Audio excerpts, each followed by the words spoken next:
O Senhor esteja convosco. Ele está no meio de nós. Proclamação do Evangelho de Jesus Cristo segundo Mateus. Glória a a vós, Senhor.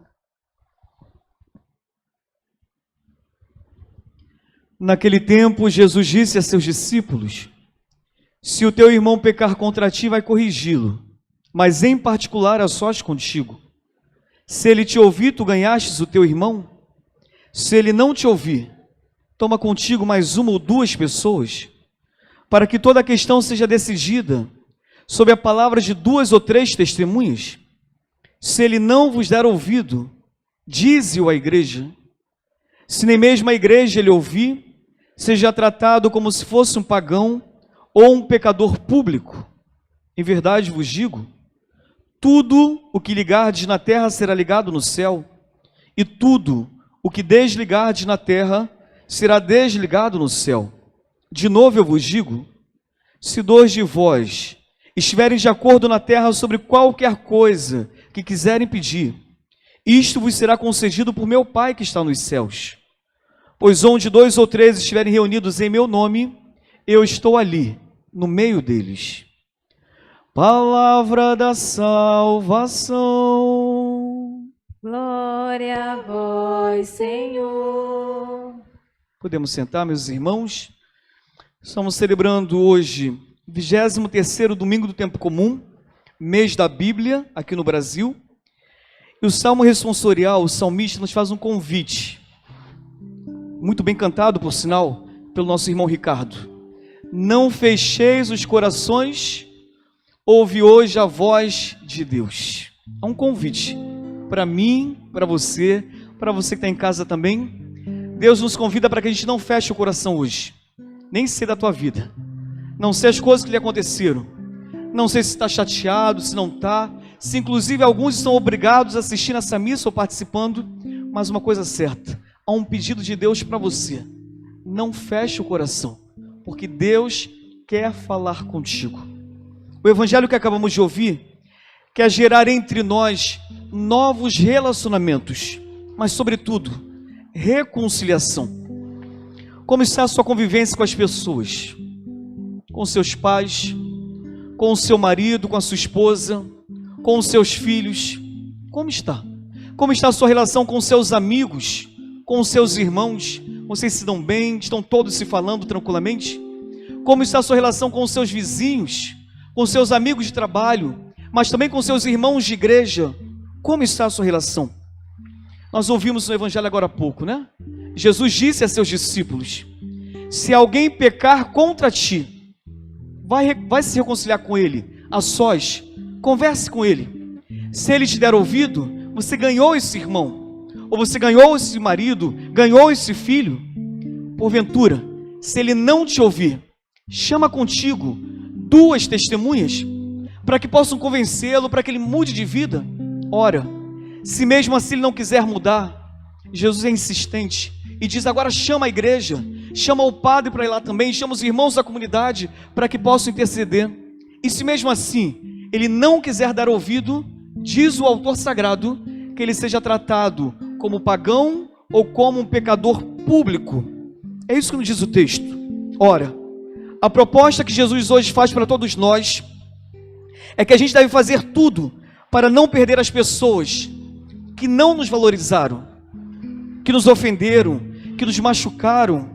Certamente, muitos que aqui estão, quando são feridos e machucados, desvalorizados e traídos por quem tinham tanta consideração e afeto, acabam transformando esse afeto, alguns transformam em vingança, outros transformam em indiferença, outros transformam em vingança mesmo, em desejo de fazer o mal, pagar o mal com o mal.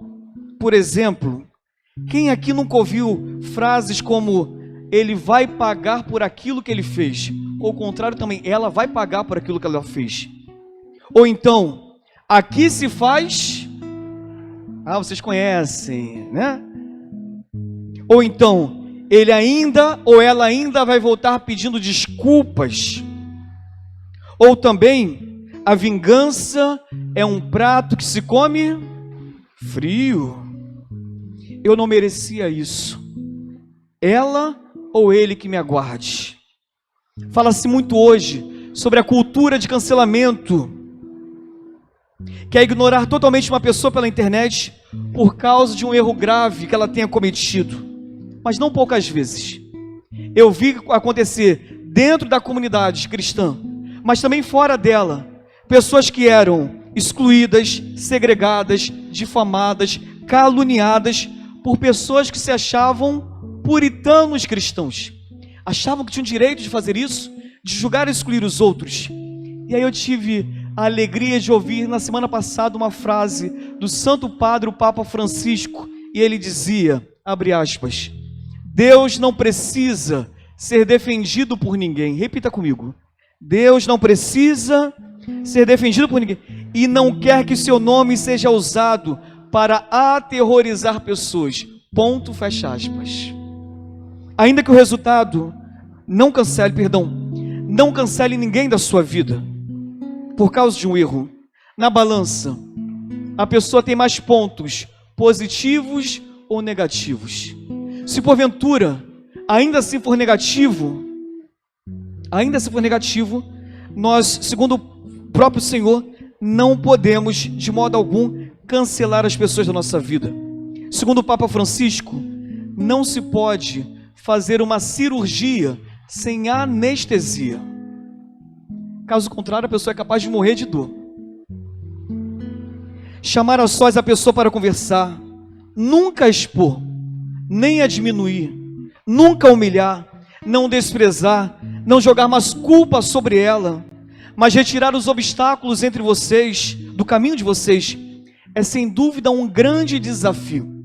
Eu quero dizer para vocês que também para mim perdoar as pessoas não é fácil. Me reconciliar com certas pessoas é muito difícil. Às vezes eu tenho vontade de esganar algumas pessoas. Será que só eu sinto isso? Não quero me sentir sozinho não. Você já sentiu vontade de esganar alguém na sua vida? Eu não poucas vezes me senti com vontade de fazer isso. Vontade de ser indiferente, de pular a calçada, de não mais cumprimentar, não mais olhar. Mas quando eu escuto uma palavra como essa, eu me sinto desafiado por Jesus. E é interessante, meus irmãos, porque Jesus não nos nivela por baixo. Ele sabe que nós somos capazes de conceder o perdão e procurar para a reconciliação. Ele sabe que nós somos muito melhores do que nós imaginamos. Você pode repetir comigo. Eu sou muito melhor do que eu imagino ser. Repita comigo, por favor. Eu sou muito melhor do que eu imagino ser. É isso. E se você não for capaz ainda de ter essa conversa com essa pessoa que lhe machucou, repito, não foi você que a machucou, foi ela que lhe fez o mal, foi ela que lhe feriu, foi ela que falou palavras grosseiras, foi ela que lhe traiu por algum motivo. Diz o Senhor que somos nós que devemos procurá-las. Mas se você não é capaz ainda de ter essa conversa com essa pessoa, com amor e com caridade, que é anestesia, se você percebe que ainda não está preparado para ter essa conversa, é melhor ainda não fazer. Não faça ainda, porque você vai ofender, você vai causar mais ferida no coração do outro, será apenas mais uma conversa, e vai apenas ferir, não vai resolver o problema. Faça de tudo para não perder as pessoas que estão à sua volta. Faça de tudo, tanto quanto Jesus faz por nós, porque Jesus é insistente, Ele não desiste de nós, e Ele faz isso, meus irmãos, para que a gente não desista dos outros.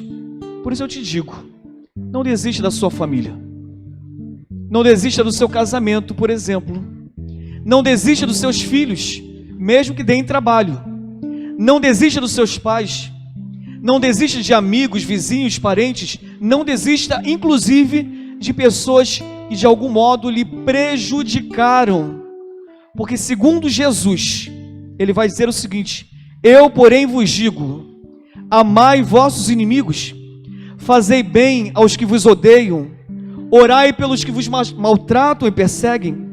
Se amais somente os que vos amam, que recompensa tereis? Alguns mais perspicazes vão me fazer a seguinte pergunta: Padre, mas Jesus no Evangelho disse o seguinte: alguém me fez mal, eu devo procurar essa pessoa a sós. Se ela não aceitar, devo levar 2 pessoas comigo. Se ela não aceitar, devo chamar a igreja. Se ela não der ouvido à igreja, que ela seja tratada como um pecador público ou como um pagão. Alguns vão dizer assim: padre, então já fiz a minha parte, lavei as minhas mãos para esse traste. É isso que Jesus está dizendo para nós? Sim ou não? Balança a cabeça. Não. Mas eu já ouvi isso muitas vezes. Não. Durante 3 anos, Jesus, no seu ministério público, foi atrás justamente de pecadores públicos e pagãos. Queria a conversão desses homens. Se ele falasse dessa forma como nós estamos interpretando, pode ser, meus irmãos, que nós poderíamos chamá-los de hipócrita, que não é o caso de Jesus. Ele é a linha mestre para toda interpretação da Sagrada Escritura. Significa dizer que se ele, sendo Jesus, foi atrás de pagãos e de pecadores públicos, ele está dizendo para mim e para você: não desista das pessoas que não querem se reconciliar. Tratemos elas, vamos tratá-las como se elas fossem pagãos e pecadores públicos, ou seja, não desista delas nunca. Repita comigo: não devo desistir das pessoas. Não devo desistir das pessoas. Eu não ouvi, eu sei que está de máscara, mas quero ouvir com força. Não devo desistir das pessoas. E o Pai está dizendo isso porque eu senti no meu coração que tem gente desistindo com muita facilidade de tudo. A gente está numa sociedade que as pessoas desistem de casamento com facilidade, dos seus sonhos com facilidade, desistem das suas relações com facilidade, e Deus está dizendo para nós: não desista. É interessante porque até o presente momento eu estou falando para quem precisa perdoar e ir ao encontro. Mas é necessário hoje também falar para pessoas que fazem o mal para os outros, que machucam, que causam ferida em nós. E tem um mal de católico, que é achar que Deus então vai perdoar, é só vir na missa e lá no ato penitencial a gente pede perdão para Deus e está tudo resolvido. Ou então, vou procurar o padre, pedir perdão ao padre e está tudo resolvido na minha relação. Quem precisa ouvir o pedido de perdão não é Deus, é a pessoa que foi ferida por quem? Por você. Me faço compreender, sim ou não? Se você fez mal para alguém, é para ela que você tem que pedir perdão.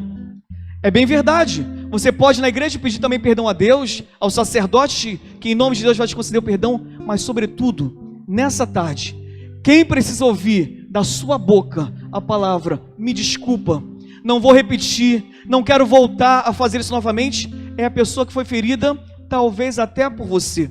E aqui eu concluo dizendo o seguinte, meus irmãos: por isso eu te digo, tenha coragem de se arrepender do mal praticado, tenha coragem de pedir desculpas, de reconhecer o seu erro. Ninguém gosta de apanhar o tempo todo. Voltar atrás e reparar o mal praticado.